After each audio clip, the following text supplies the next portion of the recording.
So you're thinking about buying a home, you're already pre-approved, and it's time to start looking at them? Well, today we are going to be checking out exactly what I look for when I walk through these houses with my clients and also for myself. So let's hop right into it.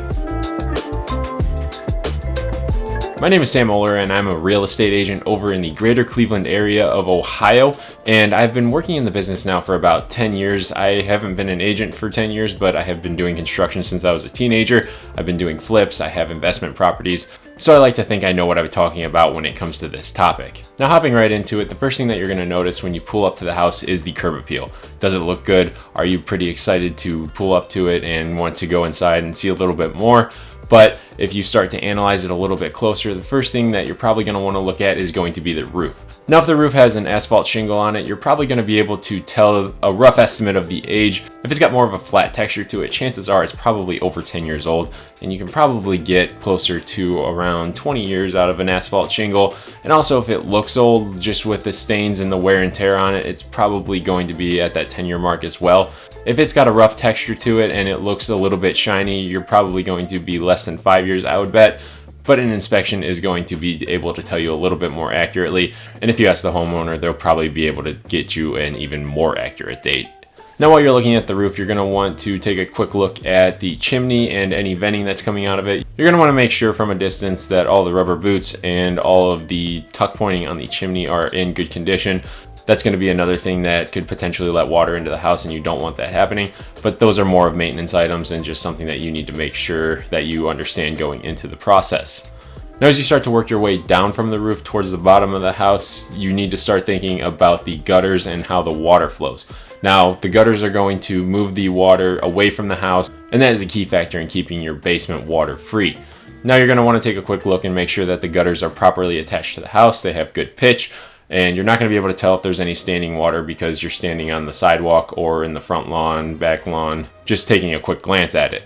You'll be able to tell if the gutter's hanging and not properly attached or if it's got improper pitch, but the main idea is to just see what's going on. Now, as you work your way down, you're going to want to look at the siding and see what kind of siding that you've got. You could have vinyl, aluminum, brick, or even wood. If it's a wood siding, you're going to want to make sure that there's no rotting or insects or holes or anything that are getting into it. Just take a quick glance around. If it's vinyl or aluminum or brick, you're probably not going to have any issues with rotting or anything like that. But with brick, you're going to want to keep an eye on tuck pointing and cracks and different stuff like that. Vinyl and aluminum, you're not going to have a whole lot to keep up with just because they're so durable. While you're looking at the siding and working your way towards the middle of the house, you're going to want to take a look at the windows as well. Are they a wood window? Are they a vinyl window? Are there any cracks? Those are going to be some of the questions that you're asking yourself because the quality is going to determine how efficient they are or if anything needs repaired. Now, working your way towards the base of the house, the main thing that you're going to want to look at is going to be the grade of the grass. Now, if you pretend that this hand is the house and this hand is the grass and it's going towards the house, you're going to want to make sure that it has some sort of drainage system or something along the lines of that, because that is directing the water right at the house, and that is going to cause you to have a wet basement or possibly even standing water down there. If it's pitched the proper way, it's going to be angled away from the house so that the water is going away. And you're going to want to make sure that you have that pitch all the way around the house so that way you keep a nice dry basement.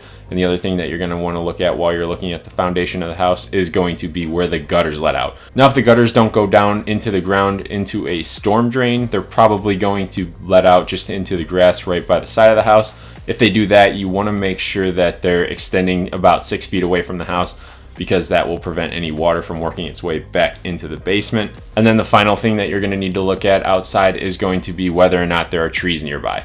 And if there is a tree nearby, you're going to want to see what the condition of it is. If it's dead, you're definitely going to need to get that cut down because it has the potential to fall on your house. If it's alive, you want to see where the limbs are going. If they're extending over the house and maybe that certain limb is dead, that's going to need to be assessed. That is a potential hazard, but it's just something to keep in mind as you're analyzing while you're walking through. So the majority of your brain power is going to be spent on the outside of the house. Now comes the fun part, and you get to go inside and see what the house actually has to offer. If it's a fresh renovation, you're going to want to see the quality of the work that was done inside. And if it was a little bit more outdated and lived in for a little bit longer, there's going to be some things that you're going to want to look at as well. Now you don't have to go this in depth on the initial walkthrough, but that is what the inspection is for.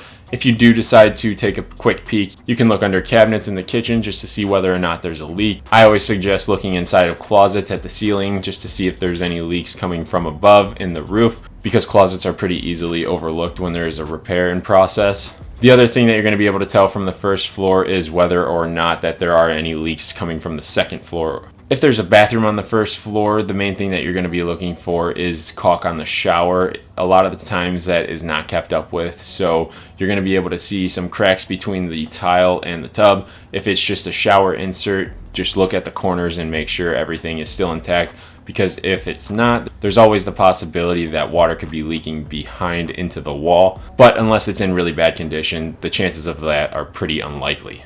Now, as you're moving up to the second floor, the same thing is going to be happening. I'm always looking at whether or not the bathroom has been kept up with, if the closets have any stains in the ceilings, and just looking at the overall condition of the property. Now, the next most important part of this house is going to be in the basement. That is where you're going to use the second most amount of your brain power. If it's an unfinished basement, the main things that I look at are going to be the electric lines, the gas lines, and the plumbing lines. Those are going to be the most important things. And when you're looking at the electric, I start at the panel and see what kind of amperage is going into it.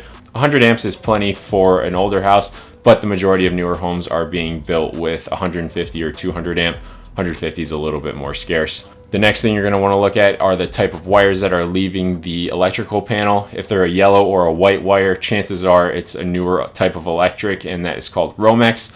But if it's got a black sheathing over it that almost looks like a cloth, it could be knob and tube, and that is old news.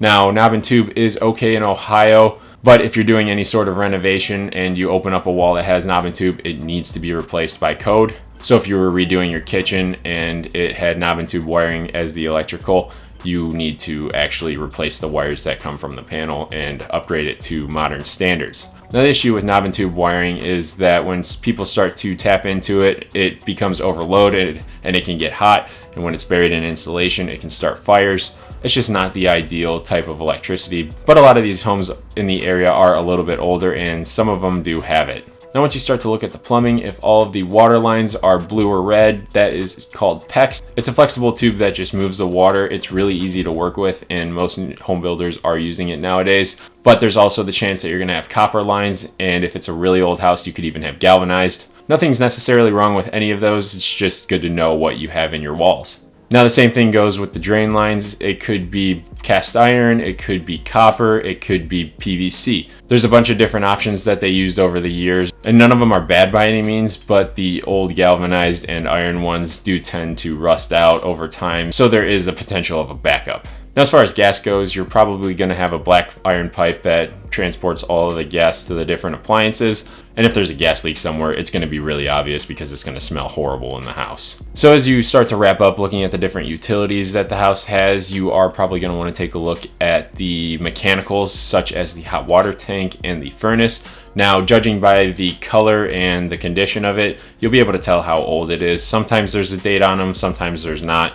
I'll be able to help you with that as we're walking through. But with those, you just want to keep an eye out for strange noises or leaks nearby. Now, if the basement's finished, you're basically just going to be looking at the condition and the quality of how it was finished. An inspection is going to dig a lot deeper into the actual construction of how it was made and the quality of that construction. So in the end, you're just doing a quick assessment of whether or not you like the property. Now, this is a relatively high level of how I think when I go through these houses, but if you don't know anything about these houses, that's totally fine. That's what I'm here for, and that's what the inspections are for. The inspections are going to dig a lot deeper than I'm going to. However, this is just what crosses my mind when I'm walking through. And if you happen to be working with me, definitely ask questions as we're going through, because it is going to help you learn and expand your knowledge. And it's also going to put my mind at ease knowing that all of your questions have been answered. Now, no matter what type of house you're looking at, whether it's a brand new build or an older house, there's never a perfect inspection, and there's probably going to be something that needs to be maintained or fixed. So that is something that you're going to need to keep in mind as well. But everything can be fixed and everything is negotiable. It's all really just a matter of what you're comfortable with. And the other thing is you don't need to be a professional to walk through a house. It comes in handy just knowing the basics